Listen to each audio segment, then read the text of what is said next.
2019च्या निकालानंतरची जी विधानसभा झाली त्या विधानसभेमध्ये राष्ट्रवादी काँग्रेस पक्षाने कमबॅक केलं आणि त्याच्यापेक्षा मोठ्या प्रमाणात कमबॅक राष्ट्रवादी काँग्रेस पक्ष आदरणीय पवार साहेबांच्या नेतृत्वाखाली या विधानसभेला करेल असा आमचा विश्वास आहे। माझ्यामध्ये पण काही राजकीय प्रगल्भता आलेली या सगळ्या फुटपट्ट्या लावल्या तर सुनील गव्हाणे पण चिंचवड विधानसभेचा उमेदवार होऊ शकतो। राजकारण करत असलेला पदाधिकारी कोण असेल तर सुनील गव्हाणे, म्हणजे ज्यांनी सतत सातत्याने काम केलेले। 2010-11 पासून मी राष्ट्रवादी काँग्रेस पक्षात काम करतो ते 24 या सगळ्या वर्षांमध्ये सुनील गव्हाणे सातत्याने राष्ट्रवादी काँग्रेस पक्षामध्येच काम करत होता। नेता घडवण्याची क्षमता या राज्यामध्ये फक्त पवार साहेबांकडे, राष्ट्रवादी काँग्रेस पक्षामध्ये उद्धव बाळासाहेब ठाकरेंकडे, राहुल गांधीजींकडे। शहराचा विकास हा पवार साहेबांनीच केला आहे आणि पिंपरी चिंचवड शहरातल्या नागरिकांना हे माहिती आहे की महाराष्ट्रातलं सरकार मला बदलायचंय। याचा अर्थ येणाऱ्या 3 महिन्यानंतर ज्या विधानसभेच्या निवडणुका आहेत त्या निवडणुकांमध्ये महाराष्ट्राचं सरकार हे बदलणार आहे।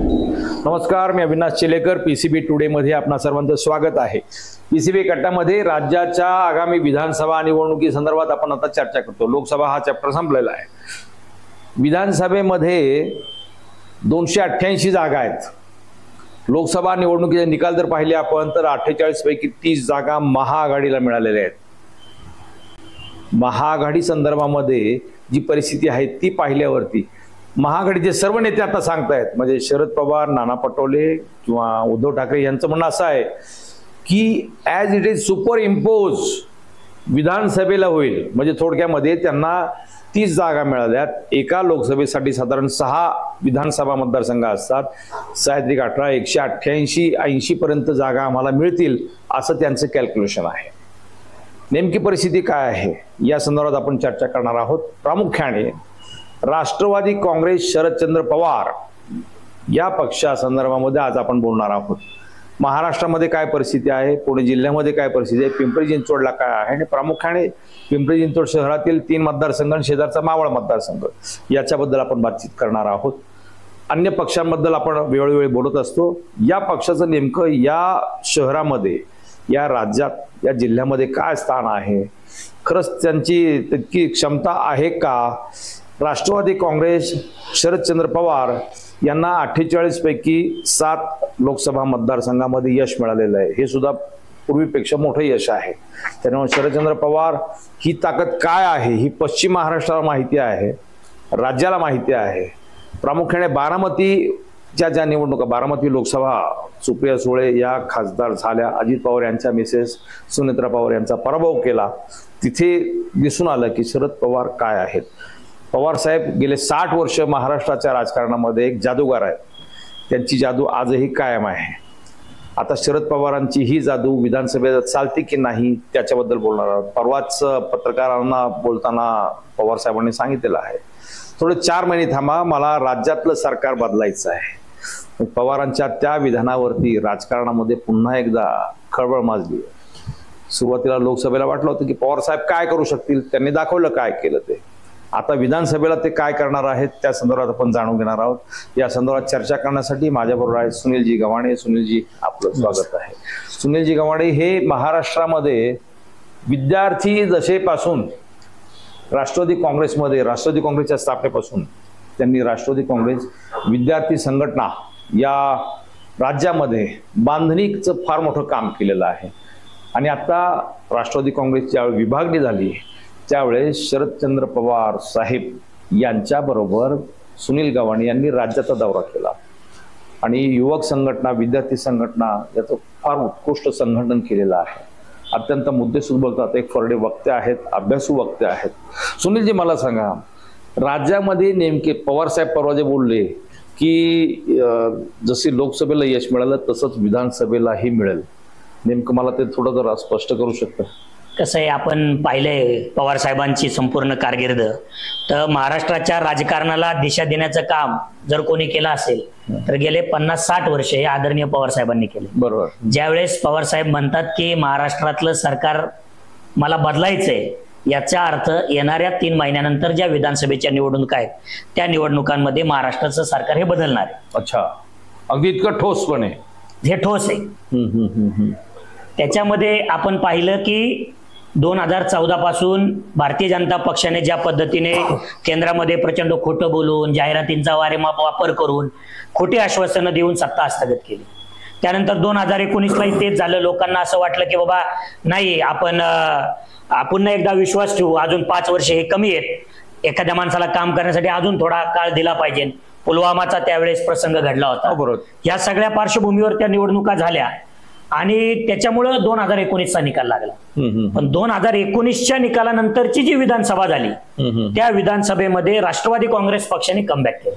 हो बरोबर. आणि त्याच्यापेक्षा मोठ्या प्रमाणात कमबॅक राष्ट्रवादी काँग्रेस पक्ष आदरणीय पवार साहेबांच्या नेतृत्वाखाली या विधानसभेला करेल असा आमचा विश्वास आहे. अच्छा, म्हणजे तुम्हाला वाटतंय की पुन्हा सत्ता. एक महत्वाचं याच्यामध्ये राष्ट्रवादी काँग्रेस कमबॅक करेल, पण ती महाआघाडी म्हणून करणार की राष्ट्रवादी काँग्रेस इंडिव्हिज्युअल? नाही, महाविकास आघाडीच्या सोबत कमबॅक करेल. महाविकास आघाडीच्या सोबत. याच्यामध्ये नेमका राष्ट्रवादीचा स्टेक किती असेल, शेअर किती असेल? म्हणजे आता 288 जागा आहेत, राष्ट्रवादी काँग्रेसला 7 जागा मिळाल्या, त्या तुलनेमध्ये की जिथे जिथे आता विदर्भामध्ये तर काँग्रेस फुल चाललेली आहे.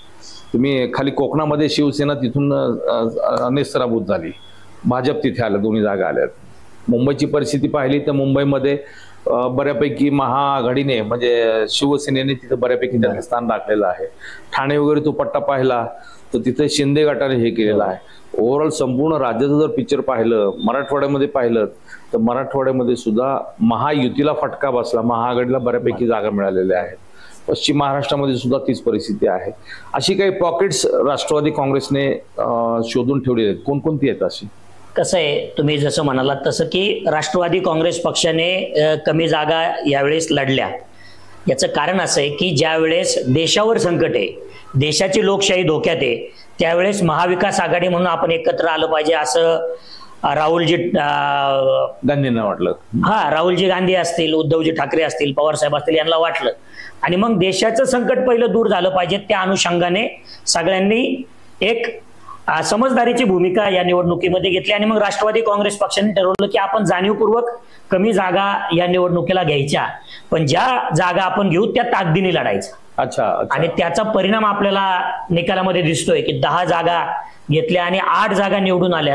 आणि 9वी जागा सुद्धा आदरणीय शशिकांत शिंदे साहेबांची जर आपण बघितली तर त्या ठिकाणी सुद्धा ते आलीच असती. पिपाणी चिन्हाला जास्त मतदान झाल्यामुळे खरं तर ती जागा गेली. तर हा स्ट्राईक रेट राष्ट्रवादी काँग्रेस पक्षाचा साहजिकच आहे. 80%. येणाऱ्या विधानसभेमध्ये सुद्धा एक चांगल्या प्रकारे तुम्ही जसं म्हणालात तसं आज उत्तर महाराष्ट्र असेल, मराठवाडा असेल, पश्चिम महाराष्ट्र असेल, पुणे डिव्हिजन आपलं जे असेल, पुणे जिल्ह्यात जवळपास 21 आमदार आपल्याकडे आहेत. बरोबर. तर ह्या सगळ्या पॉकेट्समध्ये राष्ट्रवादी काँग्रेस पक्षाचं एक चांगलं संघटन आहे आणि त्याच्यामुळे या सगळ्या पॉकेट्समध्ये मोठ्या प्रमाणात जागा घेऊन आम्ही विधानसभेला पुढे येऊ असा मला विश्वास आहे. हे झालं महाराष्ट्राचं.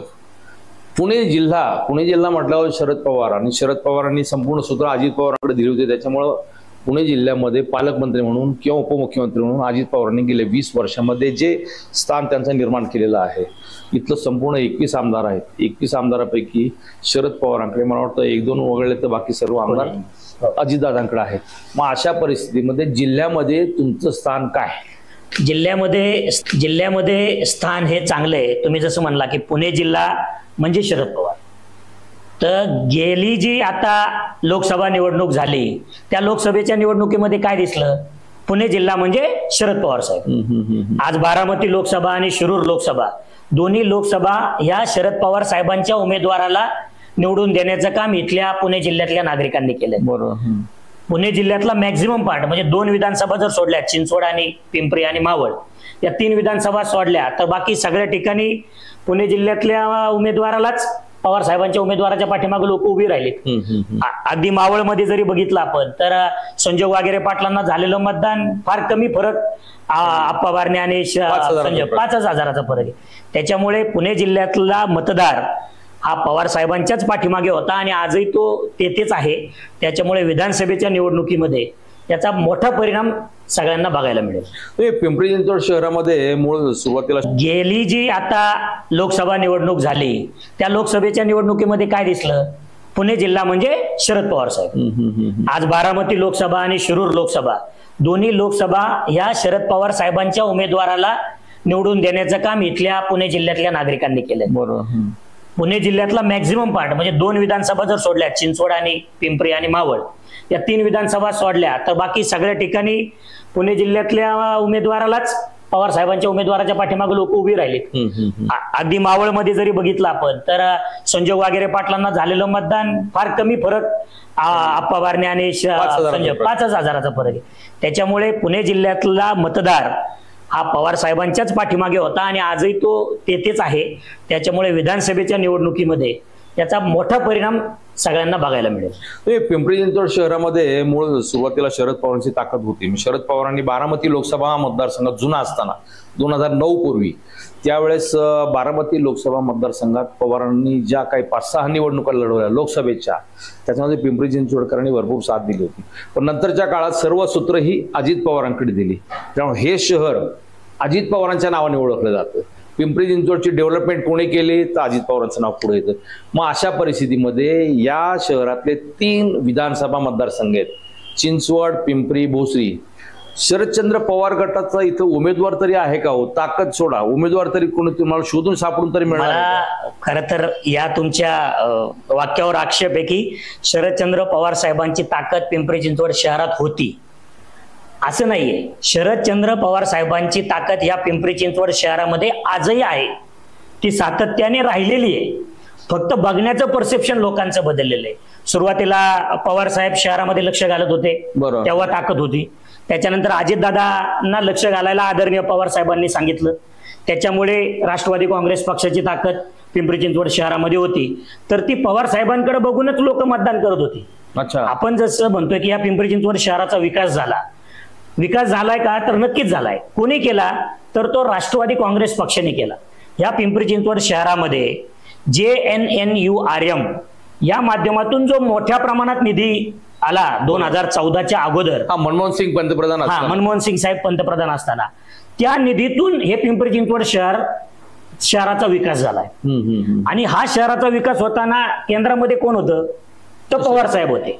म्हणजे पवार साहेब केंद्रातून पिंपरी चिंचवड शहराला निधी पाठवत होते आणि आदरणीय दादा तो निधी या ठिकाणी डिप्लॉय करत होते किंवा वापरत होते. मला याच्यावर जोड द्यायची थोडी. सुनीलजींनी सांगितलंय की JNRM मध्ये, हे शहर JNRM मध्ये सुद्धा नव्हतं, परंतु शरद पवार यांनी पुणे शहराबरोबर पिंपरी चिंचवडचा JNRM मध्ये समावेश करायला भाग पाडलं. हा फार महत्वाचा. जसं स्मार्ट सिटीच्या बाबतीमध्ये आपण सांगतो, स्मार्ट सिटीमध्ये सुद्धा पिंपरी चिंचवड नव्हतं, ते नंतर समाविष्ट केलं गेलं.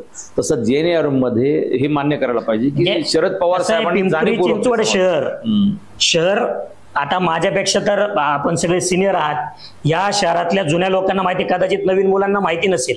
पिंपरी चिंचवड मध्ये ही छोटी छोटी गावं होती. ही गावं येऊन नगरपालिका झाली, मग महानगरपालिका झाली. सुरुवातीला अण्णासाहेब मगर असतील, रामकृष्ण मोरे सर असतील, हे काँग्रेसी विचारसरणीची लोक या ठिकाणी होती. यशवंतराव चव्हाणांनी पिंपरी चिंचवड शहरामध्ये औद्योगिकरणाचा पाया घातला, जे काँग्रेसी विचारसरणीचे होते. यशवंतराव चव्हाण साहेबांचे शिष्य मानसपुत्र म्हणजे शरद पवार साहेब आहे, म्हणून नंतर शरद पवार साहेबांनी पिंपरी चिंचवड शहरामध्ये लक्ष घातलं, म्हणून पिंपरी चिंचवड शहर पुढे आलं. नंतर शरद पवार साहेबांच्या मार्गदर्शनाखालीच अजितदादांनी पिंपरी चिंचवड शहरामध्ये काम केलं, हे दादा पण नाकारणार नाही. म्हणजे आजपर्यंतचा पिंपरी चिंचवड शहराचा जो विकास आहे त्याचं 100% श्रेय हे काँग्रेसी विचारसरणीच्या नेतृत्वाला आणि पर्यायाने शरदचंद्र पवार साहेबांनाच द्यावं लागेल. याच्याबद्दल दुमत शहरात भाजपच्या लोकांचं पण नसणार आहे. नाही खरंय. आणि सगळ्यात मोठे प्रोजेक्ट या भागाची इकॉनॉमी बदलून टाकणारे किंवा या भागाचं संपूर्ण आतापर्यंत जे अर्थकारण आहे, या भागाची डेव्हलपमेंट आता जे आपल्याला दिसतंय, पिंपरी चिंचवड, पुणे आणि परिसर जो वेगाने विकसित होतोय, देशामध्ये सर्वाधिक वेगाने विकसित होणारं शहर कोणतं असेल, 70% वेगाने, तर पिंपरी चिंचवड आहे. त्याचं कारण Hinjawadi IT park, Talawadi IT park आणि खर्डी IT पार्क, हे 3 IT पार्क या शहरात, या जिल्ह्यामध्ये आले. त्याचं कारण, त्याचं श्रेय गोस टू शरदचंद्र पवार साहेब, हे मानायला पाहिजे. म्हणजे तो आहे. पण हे सगळं झालं, राजकारणामध्ये मतामध्ये त्याचं कन्व्हर्जन होणार का? म्हणजे थोडक्यात आता पिंपरी चिंचवड मध्ये चिंचवड, भोसरी, पिंपरी किंवा शेजारचा मावळ विधानसभा मतदारसंघ, याच्यामध्ये तुमचे आमदार होतील का, अशी परिस्थिती आहे का? पिंपरी, चिंचवड, भोसरी आणि मावळ या 4ही विधानसभेमध्ये राष्ट्रवादी काँग्रेस पक्षाची प्रचंड ताकद आहे आणि 4ही विधानसभेमध्ये राष्ट्रवादी काँग्रेस पक्षाचे आमदार निवडून येऊ शकतात. याचं स्पष्टीकरण किंवा कारण मी सांगतो की 2014 पासून 2000 समजा आता पाठीमागची विधानसभेपर्यंत चिंचवड मतदारसंघाचा जर विचार केला आपण तर मोठ्या प्रमाणात आउटसाइडर वोटर जो आहे तो या शहरामध्ये आला आणि स्थायिक झाला. या पिंपरी चिंचवड शहराची डेव्हलपमेंट कोणी केली हे त्याला सुरुवातीच्या 5-7 वर्षाच्या काळात लक्षात झालं नाही. त्यावेळेस भारतीय जनता पक्षाची लाट होती का तर होती.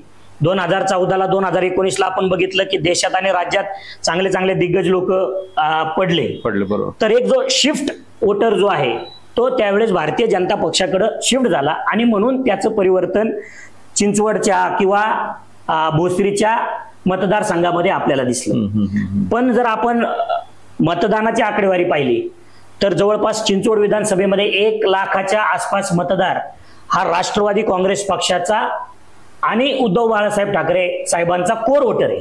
अच्छा. म्हणजे याच्या अगोदर कुठल्याही निवडणुका तुम्ही चेक करा 1 लाख मतदान ते झालेलंच आहे. आणि समोरचा उमेदवार आहे त्याला मतदान किती झाले 1,30,000 1,35,000.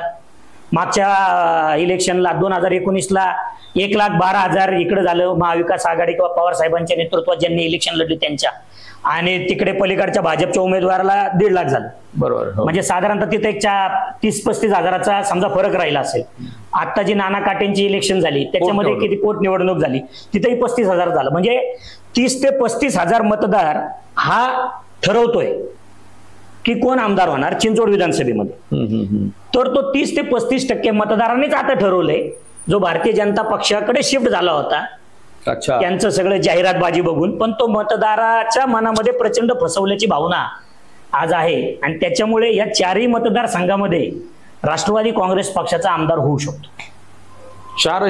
4ही होऊ शकतो. आता ठीक आहे जागा कुठल्या कोणाला जातील त्या पद्धती पण मला आज विश्वास आहे की या 4ही मतदारसंघामध्ये महाविकास आघाडीचेच आमदार निवडून येतील. काय बोलता. पिंपरीमध्ये तर संपूर्ण पिंपरी विधानसभा मतदारसंघ हा अजित पवारांच्या नेतृत्वाखाली इथले नगरसेवकांची संख्या पाहिली तर ते 33 नगरसेवक त्याच्यापैकी शिवसेनेचा एखादा सोडला तर इथं संपूर्ण ताकद अजित पवारांना मानणार. मी कायम सांगतो की नगरसेवक पदाधिकारी हे कोणाकडे आहेत याच्यापेक्षा लोकांच्या मनात काय. अच्छा अच्छा अच्छा.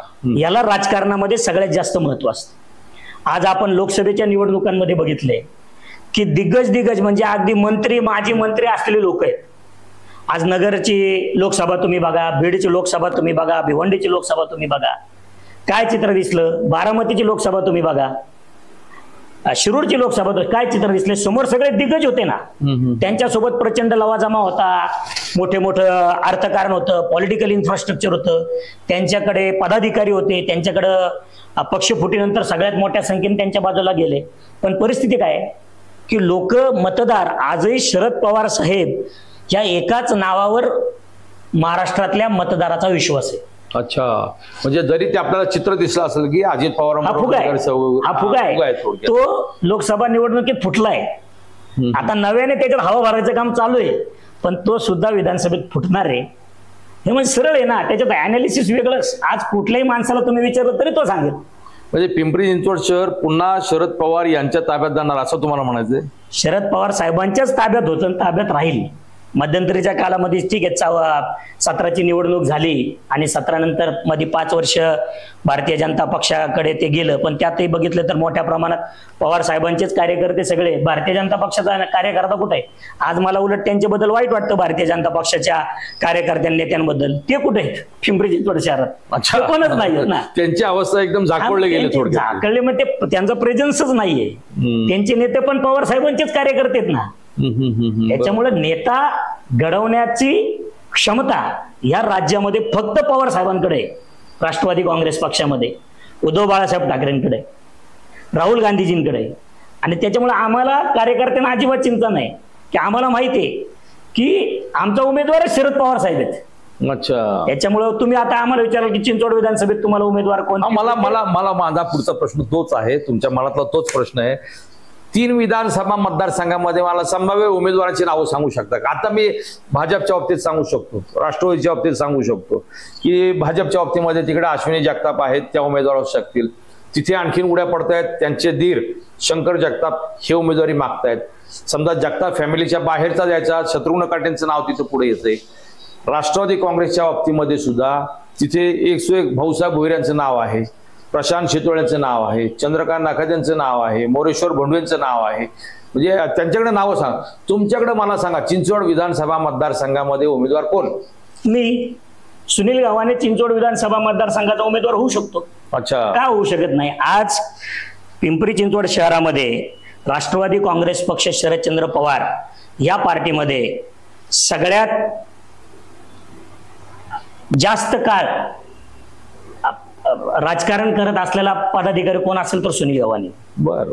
म्हणजे ज्यांनी सतत सातत्याने काम केलेलं आहे. 2010-11 पासून मी राष्ट्रवादी काँग्रेस पक्षात काम करतो तर 24 या सगळ्या वर्षांमध्ये सुनील गावाने सातत्याने राष्ट्रवादी काँग्रेस पक्षामध्येच काम करत होता. बरोबर. मग जर फुटपत्तीच लावायची झाली तर सगळ्यात जुना पदाधिकारी, सगळ्यात निष्ठावान पदाधिकारी, महाराष्ट्राचा राजकारणाचा अनुभव असलेला पदाधिकारी, महाराष्ट्राच्या पातळीवर विद्यार्थी संघटनेच्या माध्यमातून काम करत असताना माझ्यामध्ये पण काही राजकीय प्रगल्भता आलेली आहे. या सगळ्या फुटपट्ट्या लावल्या तर सुनील गावाने पण चिंचवड विधानसभेचा उमेदवार होऊ शकतो. अच्छा, म्हणजे तुम्ही इच्छुक आहात? मी म्हणलं होऊ शकतो. पवार साहेबांनी जर ठरवलं, शेवटी आमच्या पक्षामध्ये निर्णय घेण्याचे निर्णय आदरणीय जयंत पाटील साहेब, पवार साहेब, सुप्रियाताई घेणार आहेत. रोहित दादा शहरात लक्ष घालतात, ते घेतील. पण ही जी अटकळ आहे की आता सगळीकडे काय चाललंय किंवा शरदचंद्र पवार राष्ट्रवादी काँग्रेस पक्ष, शरदचंद्र पवार पक्षाकडे उमेदवार कुठे? हा, तो प्रश्न. आम्हाला उमेदवाराची आवश्यकताच नाहीये. आमचे उमेदवारच शरदचंद्र पवार आहे. पवार साहेब म्हणतील ज्या दगडाला शेंदूर लावायचा आहे त्या दगडाला लोक शेंदूर लावणार आहेत. अच्छा, तिथं नाळ फोडणार तुम्ही? तिथं नारळ फोडणार आहे. त्याच्यामुळे असं काही नाही. उमेदवार काय चालता चालता नेता करण्याची कसं शरद पवार साहेबांकडे. उद्या चिंचवड विधानसभेचा आमदार सुनील गावाने झाला तर आश्चर्य वाटण्याचं काही कारण नाही शहराला. अरे बापरे. तुषार कामठेंचं एक नाव आहे तुम्हाला वाटतं तिथे तुमच्या? ते शहराध्यक्ष. आता पिंपरीमध्ये काय परिस्थिती आहे? आता कसं आहे की तुम्ही मला मगाशी विचारलं की संभाव्य उमेदवार कोण हा, मला पिंपरी भोसरी, जसं तुम्ही आता सांगताय चिंचवडच्या बाबतीमध्ये तुम्ही एक नाव, तुमचं नाव समजा तुम्ही इच्छुक आहात, नेते ठरवतील काय, तुषार कामठे इच्छा व्यक्त करतायत. आता पिंपरीमध्ये, भोसरीमध्ये, मावळमध्ये काय नाव सांगू शकता? कसं आहे की मी आमच्या पक्षाचा एक जबाबदार पदाधिकारी आहे. संभाव्य नावं घेणं ही माझी तेवढी पात्रता नाही किंवा मी त्या पोझिशनला नाही की संभाव्य नावं घेणं किंवा कोणाच्या मनात इच्छा आहे ते काय आमचं अजून पक्षांतर्गत चर्चा झाली नाही किंवा आमच्याकडं समोर कोणी डायरेक्ट आलेलं नाही की मला निवडणुकीला कोणच नाही आलेलं. म्हणजे पिंपरी चिंचवड शहरात कोणीच आलेलं नाही. आता हे मुलाखतीच्या निमित्ताने चर्चा झाली की कोण उमेदवार होऊ शकतं. आता लोकांना असं वाटतं की उमेदवारच नाही, मग आम्ही काय करू. तसं नाहीये. पवार साहेबांनी ठरवलं तर 1 शेवटकर 1 उमेदवार आमच्याकडे. अच्छा. त्याच्यामुळे मी थेट कोणाचं नाव घेणं हे मला असं वाटतं की चुकीचं राहील. पण अशी परिस्थिती नाहीये की आमची ताकद नाहीये ना आता काय, असं नाहीये. आता याच्यामध्ये महायुती आणि महाआघाडी हा जो प्रश्न आहे त्याच्यामध्ये, महायुतीमध्ये तिकडे चिंचवडला भाजपची जागा आहे, भोसरीला भाजपची जागा आहे, तिथे राष्ट्रवादीने दावा सांगितलेला, राष्ट्रवादी काँग्रेस अजित पवार गटाने दावा सांगितलेला आहे. पिंपरीमध्ये राष्ट्रवादी काँग्रेस अजित पवारांचे अण्णा बनसोडे ते समर्थक आहेत. म्हणजे हे त्यांच्या युतीच्या, महायुतीच्या बाबतीमध्ये प्रश्न महायुतीचा बाजूला ठेवू. महाआघाडीमध्ये या 3 मतदारसंघामध्ये कोणती जागा कोणाकडे असं काही गणित आहे का? कारण मागच्या वेळेस पराभूत उमेदवार जे आहेत ते जागा सांगतायत महाआघाडीमध्ये की त्या जागा आमच्या आहेत. त्याच्यामध्ये शरदचंद्र पवार गटाची जागा कोणती? आता कसं आहे की कोणत्या जागा घ्यायच्या आणि कोणत्या जागा समोरच्या पक्षाला द्यायच्यात हा निर्णय अतिशय वरिष्ठ पातळीवर जयंत पाटील साहेब, सुप्रियाताई, पवार साहेब ही मंडळी घेणारी आहेत. त्याच्यामुळं त्याच्यावर भाष्य करणं मला उचित वाटत नाही.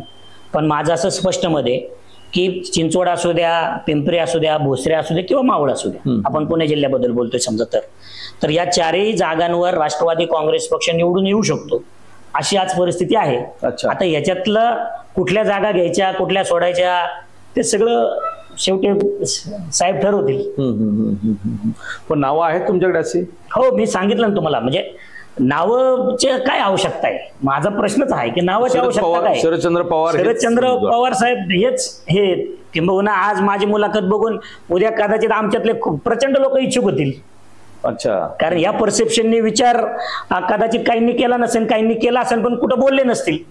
आज या व्यासपीठावरून मी बोलतोय, उद्या तुम्हाला शहरामध्ये प्रचंड इच्छुक झालेले लोक दिसतील. आता काँग्रेस काय किंवा शिवसेना, उद्धव बाळासाहेब ठाकरे काय यांच्याकडे सुद्धा उमेदवार आहेत. ते तुमच्यात वाटेकरी राहणार का तुम्ही त्या 3 जागांवरती क्लेम करताय? मग तेच सांगतोय मी की आम्ही क्लेम नाही करत आहे तिन्ही जागेंवर, ते पवार साहेबच ठरवणार आहे. आम्ही फार छोटे कार्यकर्ते, पण आम्हाला पवार साहेबांच्या नेतृत्वावर, जयंत पाटील साहेबांच्या नेतृत्वावर, मॅनेजमेंटवर आम्हाला प्रचंड विश्वास आहे. आम्हाला माहिती आहे की त्यांनी जर मनात आणलं तर कुठेही काहीही होऊ शकते. नाही, मला प्रश्न असा पडतो, पिंपरी चिंचवडमध्ये पूर्वी दोनच शक्ती होत्या.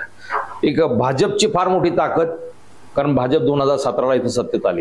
ठीक आहे, ते अजित पवारांची ताकद आणि भाजपची ताकद. अजित पवारांची ताकदमध्ये राष्ट्रवादी काँग्रेस, भाजपची ताकदमध्ये देवेंद्र फडणवीस, त्यांचे 2 आमदार आहेत, त्यांचे 3 आमदार, विधान परिषदेचे पण आमदार आहेत. तर त्याच्यामुळे त्या 2 शक्ती परस्पर विरोधात लढत होत्या. आता त्या दोन्ही शक्ती एकत्र झालेल्या आहेत आणि विधानसभेला, आता लोकसभेला एकत्र झाल्या. त्याच्यामुळे महायुतीचे इकडे श्रीरंग बारणे विजयी झाले. पलीकडे तुमच्या भोसरीमध्ये, तिथे सुद्धा आढळरावांना भोसरीमध्ये मताधिक्य मिळालेले, बाकी मतदारसंघात नाही मिळालं. त्याच्यामुळे राष्ट्रवादी काँग्रेस, अजित पवार आणि भारतीय जनता पार्टी यांची ताकद मोठी आहे तिथे. ते दोघं एकत्र आहेत. त्यांना जोडीला तिथे एकनाथ शिंदेची शिवसेना त्यांच्याबरोबर आहे. मग अशा परिस्थितीमध्ये महाआघाडीच्या ज्या बाजूचा विचार केला तुम्ही, शरदचंद्र पवार, राष्ट्रवादी काँग्रेस, नाना पटोलेंची किंवा राहुल गांधीची आणि उद्धव बाळासाहेब ठाकरेंची शिवसेना, तागडीमध्ये दोन्ही जर तोलले तर ते पटत नाही हो. ह्यांची तागडी खाली जाते, तुमची तागडी वरती. माझं असं आताही असंच मत आहे. मी वारंवार सांगतोय की पिंपरी चिंचवड शहरामध्ये तुम्ही म्हणतात 2 शक्ती होत्या आणि त्यांच्यामधला संघर्ष होता, तो संपला, ते एकत्र आले. तसं नाहीये सर. पिंपरी चिंचवड शहरामध्ये एकच शक्ती होती, शरदचंद्र पवार साहेब. शरदचंद्र पवार साहेबांच्याच नेतृत्वाखाली या पिंपरी चिंचवड शहराने विश्वास ठेवला. 2014ला जी निवडणूक झाली, चिंचवड विधानसभेमध्ये असेल किंवा पलीकडे भोसरीमध्ये असेल, कोण उमेदवार निवडून आलेत? ते भारतीय जनता पक्षाचे उमेदवार आहेत का? नाही, ते भारतीय जनता पक्षाच्या तिकिटावर आलेत, पण ते मूळचे राष्ट्रवादी काँग्रेस पक्षाचेच पदाधिकारी किंवा कार्यकर्ते आहेत. त्यांच्या पाठीमागे जी ताकद लागली ती राष्ट्रवादी काँग्रेस पक्षाच्याच पदाधिकाऱ्याची लागली. त्यांच्या पाठीमागे जो मतदार उभा राहिला तो राष्ट्रवादी काँग्रेस पक्षाच्या विचारांचा मतदार उभा राहिला. फक्त वरचं जे मतदान आहे ते त्यावेळेस जो माहोल, लाट केंद्रात होती त्याचा बेनिफिट घेण्यासाठी ते तिकडे गेले. ही परिस्थिती आहे. त्याच्यामुळे मला असं वाटत नाही पिंपरी चिंचवड शहराचा विकास हा पवार साहेबांनीच केला आहे आणि पिंपरी चिंचवड शहरातल्या नागरिकांना हे माहिती आहे. गेल्या काही दिवसात नवीन मतदार, आउटसाइड वोटर आपण म्हणू, की जो बाहेरच्या राज्यातून किंवा बाहेरच्या भागातून इकडे आला, त्याला कदाचित त्याची कल्पना नसेल, पण गेल्या 7-8 वर्षाच्या काळामध्ये त्यालाही ते कळलं. नाही, मी हे सांगण्याचा हेतू असा, लोकसभा निवडणुका झाल्या त्याच्यामध्ये आपण कोणत्या पक्षाला किती मताधिक्य मिळालं हे जर पाहिलं तर त्याच्यामध्ये चिंचवड विधानसभा मतदारसंघामध्ये राष्ट्रवादी, आपलं भाजप, शिवसेना एकनाथ शिंदे आणि ही राष्ट्रवादी काँग्रेस अजित पवार, श्रीरंग बारणे यांना तिथे 74,000 मताधिक्य आहे. पिंपरीमध्ये 16,000 मताधिक्य आहे. भोसरीमध्ये आढळरावांना तिकडे 8-10,000चं मताधिक्य आहे. म्हणजे हे सगळं जर पाहिलं, ही सगळी मतांची गोळाबेरीज जर केली तर इथे महायुतीची ताकद जास्त दिसते आणि महाआघाडीची ताकद कमी दिसते. म्हणजे थोडक्यामध्ये पिंपरी चिंचवड पुरता जर विचार करायचा, ह्या मतदारसंघामध्ये पिंपरी चिंचवडमध्ये 15-15.5 लाख मतदार आहेत बरं महापालिका क्षेत्रामध्ये. तर हा मतदाराचा विचार केला तर त्याच्यामध्ये सर्वाधिक ताकद ही महाआघाडीकडे, महायुतीकडे, म्हणजे अजित पवार, फडणवीस, शिंदेकडे आहे. आणि इकडे ठाकरे, शरद पवार आणि काँग्रेस, ही जर तुलना केली तर तुम्ही 3 जागा लढल्या तर त्याचा उपयोग काय, तुमच्या पार्ट्यात काय पडणार आहे? नाही, 3 जागा आम्ही लढल्याच पाहिजे असं मी कधीच म्हणलेलं नाही. मी म्हणलोय पक्ष ठरवीन ते निर्णय पक्ष घेईल. राहता राहिला प्रश्न आताच्या नुकत्याच झालेल्या निवडणुकीच्या अनालिसिसचा, तर मला असं वाटतं की अजून ताकदीने ही निवडणूक लढली असती तर याच्यामध्ये प्रचंड फरक दिसला असता. की असं नाहीये की अगदीच फार आमूलाग्र काहीतरी झालंय. आणि शेवटी पवार साहेबांचा या भागामध्ये दौरा त्या मोठ्या प्रमाणात काही लोकसभेला झाला नाही झाला. तर थोडीशी अजून ताकदीने निवडणूक लढली असते तर या निवडणुकीचं चित्र पण वेगळं झालं असतं. म्हणजे पिंपरी चिंचवडचं चित्र हे वेगळं राहील असं म्हणायचं तुम्हाला? 100% वेगळं. आगामी विधानसभेत मग चिंचवड तुम्ही जिंकणार? चिंचवड आम्ही जिंकणार. भोसरी जिंकणार लढली तर. पिंपरी लढली तर पिंपरी जिंकणार. थोडक्यात म्हणजे पिंपरी जी लढू ती आम्ही जिंकणार. बरं आज असं मोगम सांगायचं नाही, आज आकडे सांगतायत, आकडे बोलतायत. असं नाही की आम्ही काहीतरी हे सांगतोय म्हणून, आज आकडे सांगतायत. तुमचे उमेदवार तुमची जागा दुसरी परिस्थिती अशी आहे की आता चिंचवड बद्दल बोलायचं झालं तर चिंचवडच्या मतदाराच्या लक्षात येते आज भारतीय जनता पक्षामध्ये काय चाललंय, एवढी रस्सीखेच चालली. आज विद्यमान आमदार आहेत त्यांच्याच घरामध्ये ओढाताणी चालली, मी आमदार होणार का तू आमदार होणार, बरोबर. त्यांचे 2 उरलेले पदाधिकारी आहेत पक्षातले 2-4 जण, त्यांची ओढाताण चालू आहे, बरोबर. दादांच्या सोबत ज्या बाकी लोक असतील तिथं ओढाताण चालू आहे. म्हणजे जनतेलाही कळतंय ना की आज पिंपरी चिंचवडच्या प्रश्नावर कोण बोलतंय. पिंपरी चिंचवडच्या किंवा चिंचवड विधानसभेच्या प्रश्नावर तुम्ही बोललं पाहिजे. आपण पवार साहेब काय चाललंय की मी निवडणुकीला उभा राहणार का तू राहणार, याच्यातच चर्चा चाललेली आहे. तर मग माझं असं मत आहे की हे मतदार बघतोय की आज जवळपास 36 ते 40 कंपन्या IT पार्कच्या कंपन्या, हिंजवडी IT पार्कच्या कंपन्यांचं स्थलांतर झालं अशी माध्यमांमध्ये बातमी आली. ते हिंजवडी IT पार्क कोणी उभं केलं, त्या ठिकाणी साखर कारखाना होणार होता. पवार साहेब गेले, कुदळ मारली, साहेबांनी सांगितलं इथं साखर कारखाना करू नका, इथं मला IT पार्क करायचं. ते IT पार्क उभं राहिलं. त्या IT पार्कवर आज किती मोठं अर्थकारण पिंपरी चिंचवड शहराचं होतं, किती लोक IT पार्कमध्ये कामाला आहेत. आज आपण काय बघतोय की भारतीय जनता पक्षाने 5 वर्ष झाले या शहरामध्ये त्यांच्या नेत्यांनी महानगरपालिकेच्या सत्ता राबवली.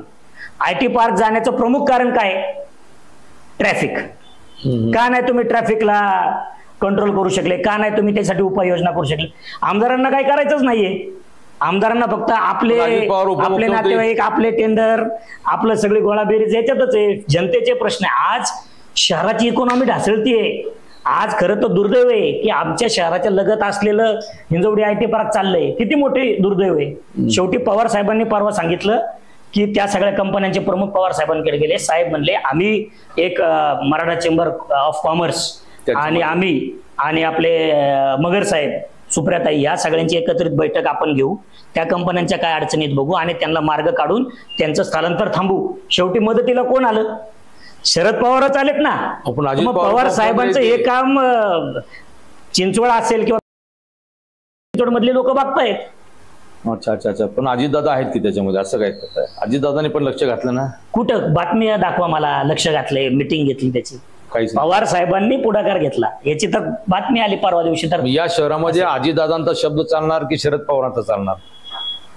पहिला पवार साहेबांचा चालणार, मग दादांचा चालणार. सिनियरिटी आहे ते दादांनाही माहिती आहे, असं काय भाग नाही. राजकारणात कसं आहे, शेवटी आज मी समजा इथं आलो असेल तर या पिंपरी चिंचवड शहरामध्ये असे कित्येक नेते आहेत की ते भारतीय जनता पक्षात आहेत, ते दादांसोबत गेलेले आहेत, त्यांच्यासोबत माझा संबंध आला, त्यांची मला कधी ना कधी मदत झालीच ना या प्रवासामध्ये.